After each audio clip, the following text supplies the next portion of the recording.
Magandang araw mga kabayan, may panibagong topic na naman tayo for today's video. Pero bago tayo magpatuloy, hiling ko lang na like and follow nyo ako at subscribe para updated kayo every time meron tayong panibagong upload. Ako si Philippine Vision TV, nagbabahagi ng totoong kwento. Salamat.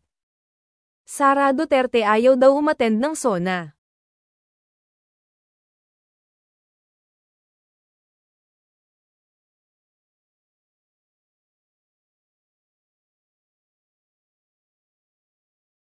VP Sara binanatan ng Solon sa designated survivor, joke hindi umano isang biro at dapat na seryosohin ang pagtiyak sa seguridad ni Pangulong Ferdinand Marcos Jr. Sa ikatlong State of the Nation Address, SONA, nitong ika-22 ng Hulyo. Ginawa ni Manila Rep. Joel Chua matapos sabihin ni Vice President Sara Duterte na hindi ito dadalo sa SONA at itinalaga ang kanyang sarili bilang designated survivor.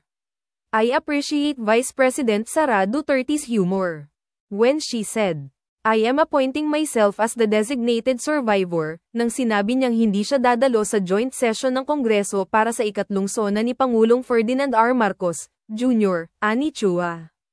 Gayunpaman, sa mga kasalukuyang tensyon sa politika, ang ganitong biro ay hindi maganda dahil ang seguridad ng Pangulo ng Pilipinas ay hindi biro o katatawanan. Malaki ang pag-iingat upang matiyak ang seguridad ng Pangulo, lalo na sa panahon ng SONA, giit ng mambabatas.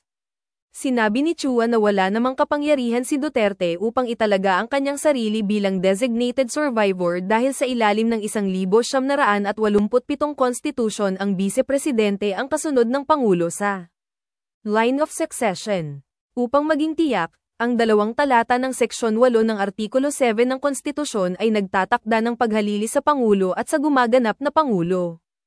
Ang ikalawang talata ay nagbibigay sa Kongreso ng mandato na gumawa ng isang enabling law para sa sitwasyon ng acting president, paliwanag ni Chua. Sinabi ni Chua na inihahanda rin nito ang isang designated survivor bill. Wakas. At yun na nga ang topic natin sa video na ito. Ikaw na nanonood ngayon, anong masasabi mo? Comments mo na dyan sa baba. At para naman updated ka sa mga upload ko, don't forget to like and follow. Hanggang dito na lang.